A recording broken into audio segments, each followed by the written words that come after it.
Can we talk about Steve Wynn for a second? Because I know he's taken. I could talk about Steve Wynn all day. Yeah, so, I'm really disappointed the way things kind of turned out. Evolved. Yeah, I mean, he had his face on the gaming Mount Rushmore. Yeah, no, really. You know, no doubt about it. He changed the landscape of Vegas. If it wasn't for his vision, Vegas wouldn't be. Now, I get it. I have a friend of mine that I knew many years ago, and she was a cocktail waitress at the Nugget, and she was, beautiful girl back in the day. And she worked for Wynn, and Wynn was very specific about service and cocktail waitresses back then. And she told me of the parties that he would have. Now, she was a willing participant, no takeaways. She had a lot of fun hanging out with Mr. Wynn, and no takeaway, and that was her choice, right? And I guess that not everybody, made the same choice. I don't know about that. She doesn't know about that. We never talked about that. I get that part of it. I definitely understand. But as far as the gaming thing goes, there's one famous story of Steve Wynn. Maybe you can kind of, chime in on whether it's true or not. But I heard of a guy who looked a little ratty, came in, he won a lot of money started winning a lot of money on Blackjack. And the thing that Steve Wynn was most upset about wasn't so much the fact that this guy was winning, but the fact that he didn't dress up. He didn't look the part. So here he is, like a bum. It looks like kind of a bum. And because I do know that about Steve Wynn. Steve Wynn is very particular about your appearance. I have a woman that I worked with some time ago who worked at the Wynn.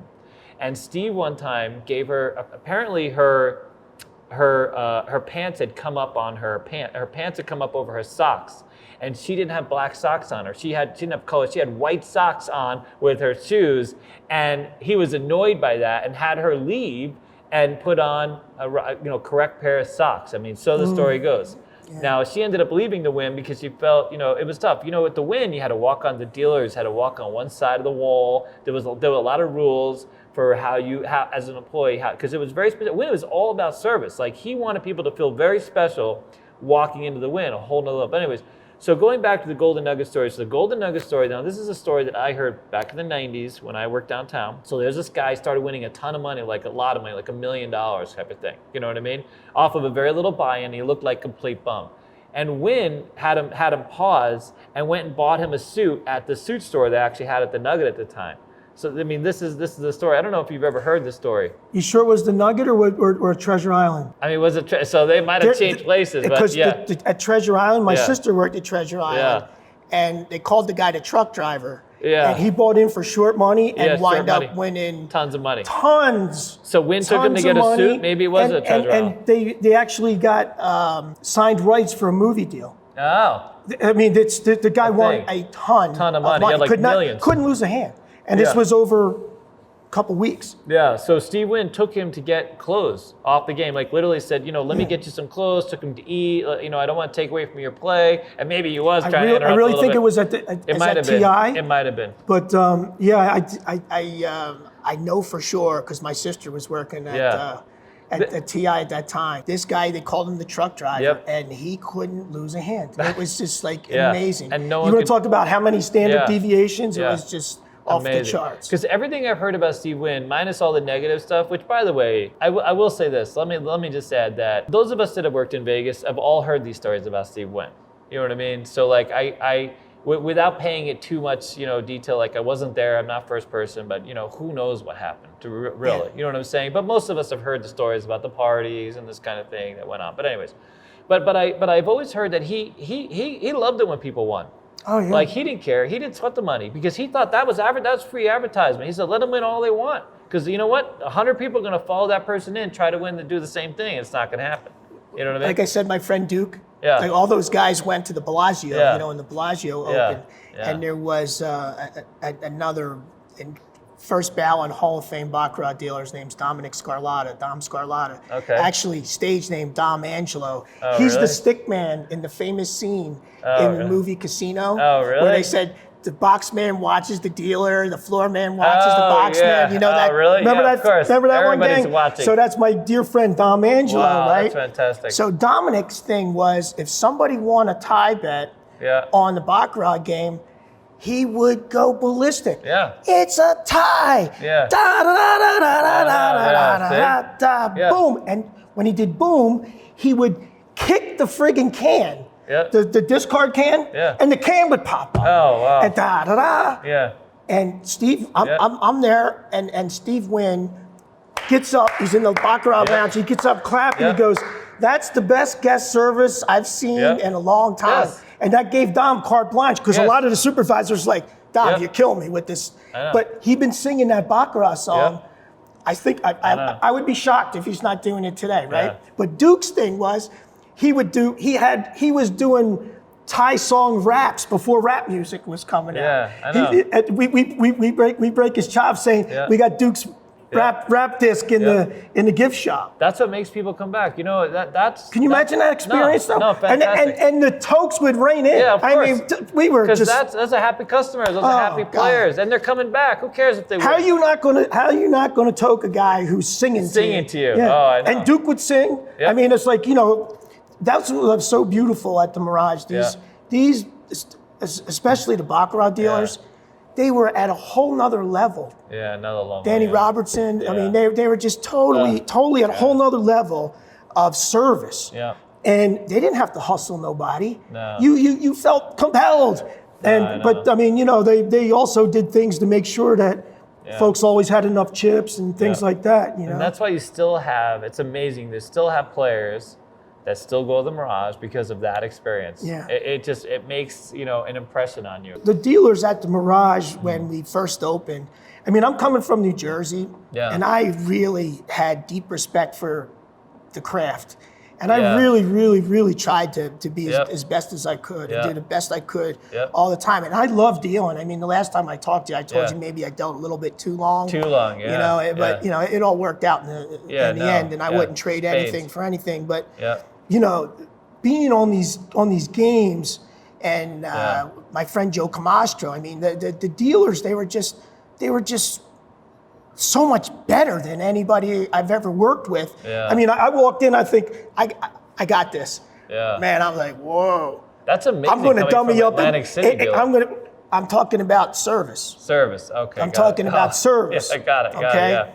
Now, I don't want to ruffle anybody's feathers, and there's you know, but I think mechanically, you could put back then the dealers that came from Atlantic City mechanically were really, really dynamite. But we never knew anything about how to really take care of a customer, or really how to make money. I mean, financially for me, I mean, I coming from New Jersey and getting my first night at the Nugget, I told you I made more money my first night than I did the whole week at the Claridge. Yeah. You know? That's what it was. Here, it was slinging checks. In Atlantic City, it was all about being a machine. You know. Yeah. What time's next roll? Go. You know, it's interesting because the first time I was ever introduced to an Atlantic City dealer was at the IP, and even though it was you know, more of a table job, customer service, this kind of thing, but the mechanics on that dealer was fantastic, and we got a lot of time to talk about. So, you know, they raised Atlantic City always had this sort of higher bar. You had to actually go through a very rich. They would tie your hands together in school. You know what I mean? So they chip your hands together. Those things didn't happen here. If you ever went to the Horseshoe, a casino like the Horseshoe wouldn't even exist in Atlantic City. You can't be slinging checks. And I mean, Horseshoe dealers are throwing money out they're throwing customer checks literally out the door. I mean, the kinds of things that they experience. But when I was younger, the two casinos I played at the most were probably the Holiday, which is now Harrah's. And that's the guy, Norbert, gave me my first job as a dual rate at Casino Boardwalk. I went to work when he went across the street, opened Casino Boardwalk. But also the Mirage, and just because of that whole feeling of, I mean, it was like a festival in there. You know, you went in, you had all this sort of whole jungle safari theme, so it felt very different. Oh, yeah. You know what I mean? And I had such the sweetheart gig was I would come in and I would deal craps for 2, 3, 4 hours. And every night, most nights, 9 times out of 10, I get tapped on the shoulder, go in and go deal Baccarat. So I got a chance to deal with a really awesome crap crew. And then once I established myself in the Baccarat room, then I got a chance to get in and deal Baccarat a lot. And then maybe like the second or third year, I was pretty much on the Baccarat schedule all the time. But you ready for my KERRY PACKER story? Okay, so KERRY PACKER, that's a big one. Do we have to explain to our folks? Well, hey guys, you guys know about KERRY PACKER? Yes, go KERRY PACKER, big whale. And by that, the king of Australia. He's a king. Literally, he owned Foster's Beer in like half of Australia. A lot of land in Crown Australia. Casino. Yep. He owned the biggest television station. He owned all the newspapers, all the magazines. A gajillionaire. Multimedia guy. Yeah, billionaire back in the day when there weren't very many billionaires. Yeah. And so every casino wanted him, and every dealer wanted him. He was such a. Did you ever get a chance to meet him? Like, I only saw him sitting down once when he came to the because everyone was like, "Look who that is! It's Kerry Packer." He was a really big man. Oh, was he? Big brawny guy. Bald head, and I mean, he was just like so imposing. And oh, I'm sure. Can I go intimidating? Yeah, a little intimidating. He has since how about a lot away. intimidating? I'm sure it was a lot. He has since passed away. If Kerry Packer showed up at your casino, your tokes or tips were up. We're going up, one way or another. Well, how about this?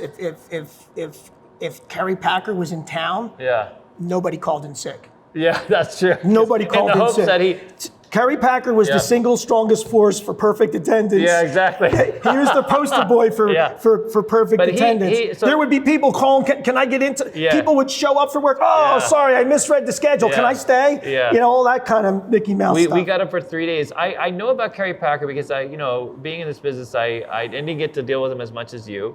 I know he loved staying at the top of the what used to be the Big Hilton back in the day. Yeah. That was his favorite because he had this, if you go and look, it's called the Westgate now. Yeah. But if you look at they've since split that up, by the way. It's no longer, but it used to be one massive suite, and he loved a lot of space. The Rio tried to get him, so the Rio got him as a player, and then I'll let you go, and I know your story's a little better than mine, but just in terms of his, like, they're all good. They're all good. All Kerry Packer stories are good. So he used to. So when I knew of Kerry Packer, his stay, he played at the MGM back then. Before then, there were other options, but he would typically play at the MGM, and he was a 25,000 or 50,000 per spot better. But he would stay at the Las Vegas Hilton because they had this massive. If you go to the Westgate, look at that very top of the building, you'll see it's this huge thing, and you can see where it's that penthouse is just, without even staying there, it's fantastic. So the Rio went through. So the Marnells, that when they owned the Rio, of course Harris sort of changed that whole game at the Rio. But back when the Marnells owned it, they tried to create this massive 25,000 square foot space for him up there. That's all they could figure out. And they were trying to lure him over, but as far as they got was his valet. So his valet came and visited and said, "No, this is unacceptable." You know what I mean? Like for some reason, I don't know the reason why, but he heard that we didn't win his stay. Because if he had stayed with us, he might have played more. But we did get him for 3 days. Okay. The very first day, tokes went like $1,500, and this is back when they had an envelope. Yeah. The next day, $750, and the next day, like $800. Yeah. And wow. That's you know what I mean? 300 plus dealers. Yeah, that's it. Yeah, a Kerry Packer. We love Kerry Packer. But anyways, go ahead. Hit me with the Kerry Packer story. Go. So I'm dealing. I come in. I'm dealing craps. Yeah. Everything's great. Having a great time. I'm with the crew. Yeah. Get the tap on the shoulder. Yeah. Go into the Baccarat. So I got to go down. Go to the back of the house and put the tux on and everything. Yeah. So I got the tux on and I'm moseying into the Baccarat room, and I said, "Yeah, what's up?" They said, "Go into salon table 2." Yeah. So I walk in and I go and I open up the door, and I see Mr. Wynn and Kerry Packer sitting in these 2 chairs off the table. Yeah. Like by that fireplace I was telling you about. Oh, wow. And they're telling war stories. Oh, God. Okay. So I go to my game and I tap in, I go on the pole, and I'm standing there, and my dear friend Tammy Ronzoni, she goes, "This is Packer's game." I'm like, "Really?" I said, "What do I need to know?" She goes, "Whatever." And we're talking like, well, because they're right there. I know. They're right there. Yeah. So she's like, "Whatever you do, don't touch his cards." Are you nervous? Can I just ask, are you nervous at this point? At this point? When you go in there, how long have you been doing that? Are you nervous? How long have I been dealing then? About 14, 15 years. Okay, so maybe not. And Win enough where... But I was kind of fired up. Yeah. You know what I mean? Are you excited to deal with someone like that? It's like the Super Bowl for me. It really is. Dude, man. when you're 5'0", you're not going to make the NFL. That's big, yeah. You know what I mean? That's So big. that was my Super Bowl. For a dealer, how many dealers have dealt to Kerry Packer? He was literally like the guy. You know he was the guy. Yep. So I'm on the pole, and she's like, "Whatever you do, don't touch his cards." But the good news is he's done playing. So he had already played. Oh, okay. So, okay, great. So 20 minutes goes by, and I go around, and now I'm sitting down, and they're 20 feet away. And you could hear the conversation. Oh, really? And I don't want to repeat anything about the conversation. Man. I'll tell you later. All right, good. Wow. So anyway, the conversation breaks up, and he gets up, and he walks to the cage inside the salon. Okay. And he's got a wad of cash in his hand now, tons right? of money. Ridiculous. And my thing is, I never dealt a Packer, right? So I'm sitting here just like this, with the Scott smile and the major eye contact. There's no bucket watch going on, you know? There's no like, please walk past my game. There's, how you doing, Mr. Packer? Like, he could feel my vibe. Like, come on and sit down, man, and make my world so I could tell David about this story 30 years from now, you know? That's true. So, I mean, I am like laying the eye contact and the big smile, and he comes right in and sits down in seat number 3 at the table. Wow. And I'm like, wow. And Steve Wynn sits in seat number 1. Is this big box? Or is this big box? Back in the day. Big box, so there's the big table, you know, the stand-up stick man. And so now I'm sitting down, and my heart is pumping, and I am fired up, and I'm in the zone, bro. Wow. And I just remember what Tammy told me: don't touch his cards, right? So, if I can. Go ahead. All right. So he takes this brick and puts it on cash and puts it on the bank. So now I'm thinking, do you know how much it is, or it's just at this point I don't. Right. Okay. So at this point I don't. Yep. So he takes the shoe. Yeah. And this is how he does it. So no one can see his cards. Pay me. Wow. Pay me. Yeah. So I'm like, what do? I look Mr. Wynn right in the eye, and he says, pay him. When Steve Wynn tells me to pay him, I pay him. Yeah, right. So now I'm reaching out to grab the money, Yeah. because I got to start counting this money, and I'm getting ready, because the way we did business back then, if there was a lot of money and you had a dead end on the other side, you threw money on the other side, you know, you tossed money on the other side, and we both counted it. Okay. Sometimes even the stick man, if it was like, you know. So as I'm reaching, this voice from heaven comes out. Voice from heaven. Jimmy Northey, the floor supervisor behind me, says, it's $27,500, just pay it. Wow. Again, the voice from God. Yeah. I'm not touching You're just that a dealer. money. Right. Yeah. So I cut out $27,500, I push it over, and to this day, magically, the commission just came out and rolled into the box. Oh, really? $13.75, right? Yeah, right. The commission rolls into the box, and he takes the chips, and he stacks it on top of the money. Oh, no. Here we go. Then, you know, then the stick man picks it up and puts the hand together, shows everybody. Of course, it was right. It was correct, right? Yeah. So we go again, bing, bing, bing, bing, bing, bing, bing, bing, bing, and he goes like this. So I kind of reckon he lost, but I'm not touching the chips. I'm not touching nothing. No. We all wait, and he starts pushing away from the table. And then we thought it was a pretty good idea that we could open it up and put it in, identify the loser, and we bring the chips in and bring everything in. So that was my first KERRY Packer story. But I can't tell you guys, like, to have probably, arguably, one of the top 3 casino players in the world at that time. At that time, easily. Easily, right? Easily. And having Mr. Wynn both right there at the table, this far away from you. That would have been a great time to get a picture. What a rush. I mean, imagine if you had I could have got a selfie, man. Yeah, no, like a little selfie. Imagine you. That would have been like the greatest selfie of all time, man. Oh my God, that would have been. So that was my first, pretty much my first KERRY Packer story.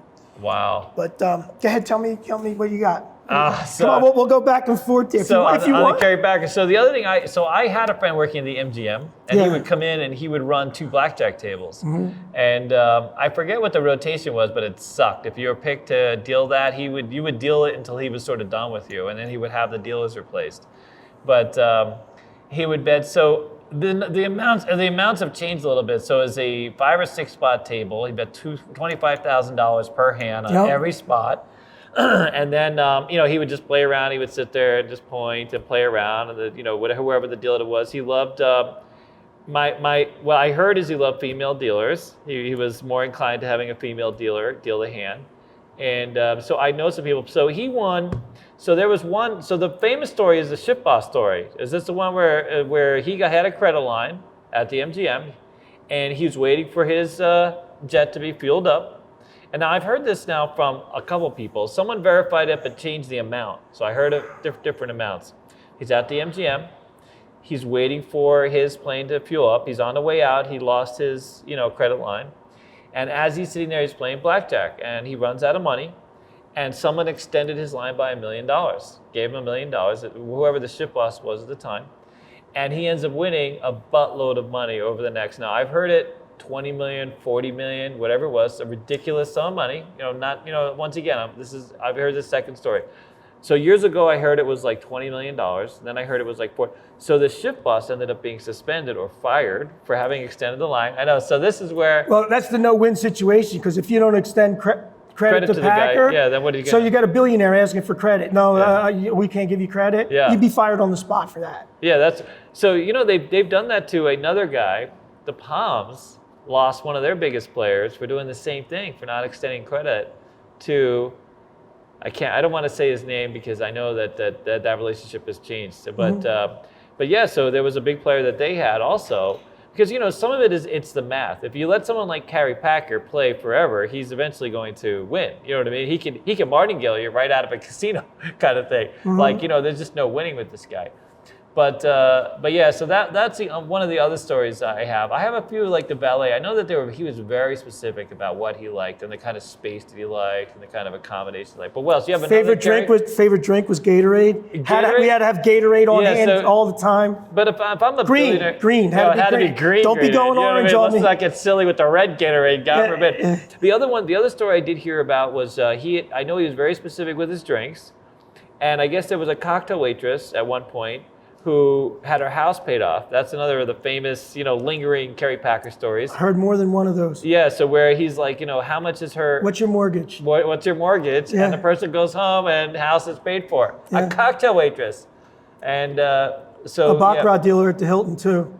Yeah. At the International. Oh, at Hilton, back when it's a big Hilton, yeah. So he used to the doorman there, so so long time ago, the doorman at the Hilton was sort of this famous guy who was making $150,000 a year as the doorman at the Big Hilton. The Big Hilton, besides the Mirage, the Big Hilton was the other property. That was the Elvis. That was all that was attached to that. It was a place. That was the place. I went there with my... The International. The International, yeah. So I went there. I had my very first foofy dinner there. There was a French restaurant. And I gotta say, if you guys meet me, I'm not really into the foofy food. I call foofy food like food I don't know how to pronounce, or I don't know what it is when I look at it. It could be like any number of things kind of thing, or it's got some weird. So I went there, I ate this French restaurant, right? And it was like a 3-course meal, but everything was in these little cups. I had to actually go to like Burger King afterwards because it was just silly. I got 4 waiters. It was the first time I ever had tokes where I actually made a decent toke. I went to this foofy place and it didn't work out. But anyway, so KERRY Packer used to go, Hilton, and this doorman just got rich off of him. Like literally opened his door, made everything about him, and this damn doorman. He was literally featured on like that one People show, back in the day, like People or whatever it is. And this is what went on in Vegas. All right, what do you got for KERRY Packer? What else you got? Good tip story. Oh, go. We love tip stories. That's why we're here. So just a tip, as Alex would say. Go ahead. All right. So we got the tip story. So he's playing in the room. We're in the salon. Yep. I'm not on his table. Yeah. Although he could probably play any table that he wants to, as long as there wasn't somebody else actively on there. I'm on a dead game, and when I tell you guys, we're sweating every hand because when he gets rolling, he starts betting for you. Oh, yeah. Okay. And that's the money you want to win. Yeah. Yeah, that's a sweat. You mean sweat as in, holy crap, I got to win this bet. Yeah. Yeah. So I'm watching intently. Yeah. Intently. Like, this could make your whole week, this thing. So he starts running off a couple winners in a row. Yeah. And he looks up at the stick man. These are white checks. White checks at the Mirage back in the day, gang, they were 5,000. Yeah. All right? So he goes, this one, and he's got 100,000. Yeah. He goes, this one's for you. Where do you want me to put it? Yeah. And the stick man, who I will not say his name, says, I'm with you, Mr. P, wherever you want to put it. We ride with you. He goes, smacks the table. He goes, if you don't have the balls to tell me where to put it, you don't deserve to get it. Oh and he God. pulls it back and he puts it over here. He plays a couple more hands and he walks out and everybody's just like, oh my God. Oh. Just. And we didn't hit one that day. So a whole day, we skunk, right? We don't have one. Yeah. So fast forward to the next night. Yeah. Winds up, I'm on his game. Okay? Yeah. So I'm on the pole and winner. So he looks at me, he goes, this one's for you, kid. Where do you want it? I said, put it right on the bank, Mr. P, because we're going to nail this bad boy. And he puts it out there, bam, bam, bank wins. Wow, oh, nice my hero. God, what a rush, right? Yeah, right. What a rush. So the way he used to do it was, so it's 100,000 on the bank. Yep. 5,000 commission, right? Okay. Yeah. So we had to cut out 100. Yeah. And we pay it. We take back 5,000 because the dealers had to pay the commission, of course. right? He would take his original wager back. Yeah. And we dropped 95,000. Wow. So that's. I know when how, somebody says like, what was the biggest tip you ever had? That was it, technically. I mean, we had to share that a bunch of ways, but that wasn't the only one we hit that night. Yeah.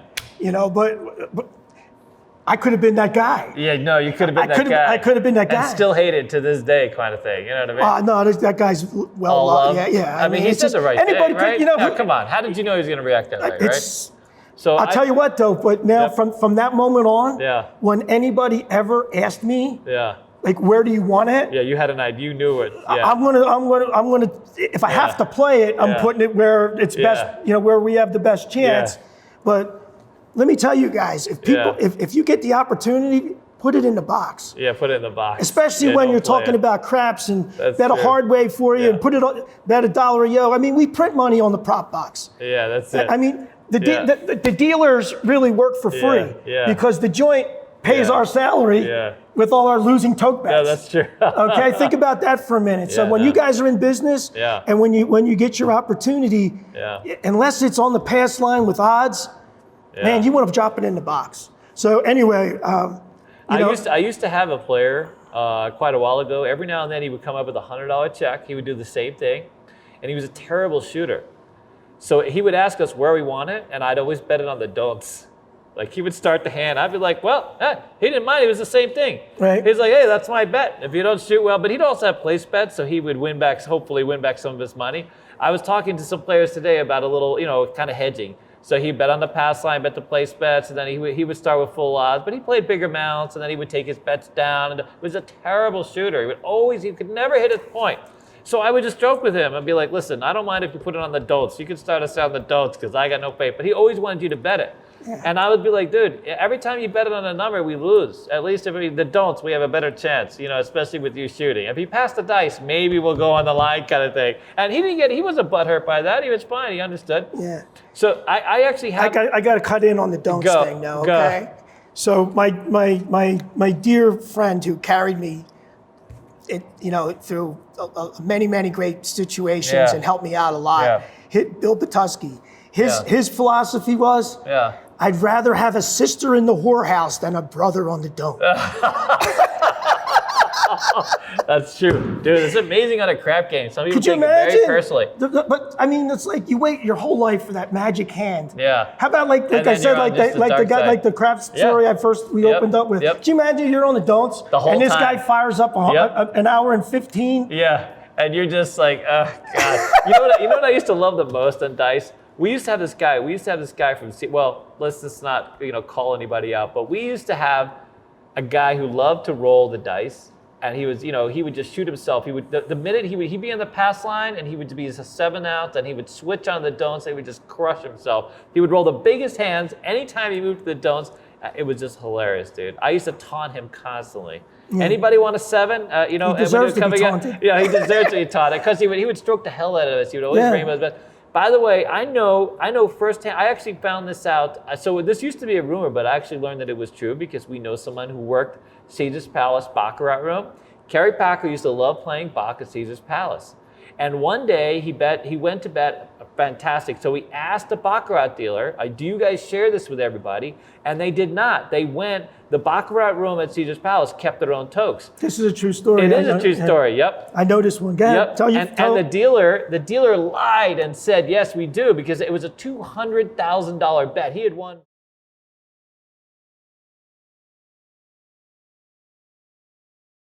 What's going on, guys? It's Alex here. We just finished recording our 12-minute challenge.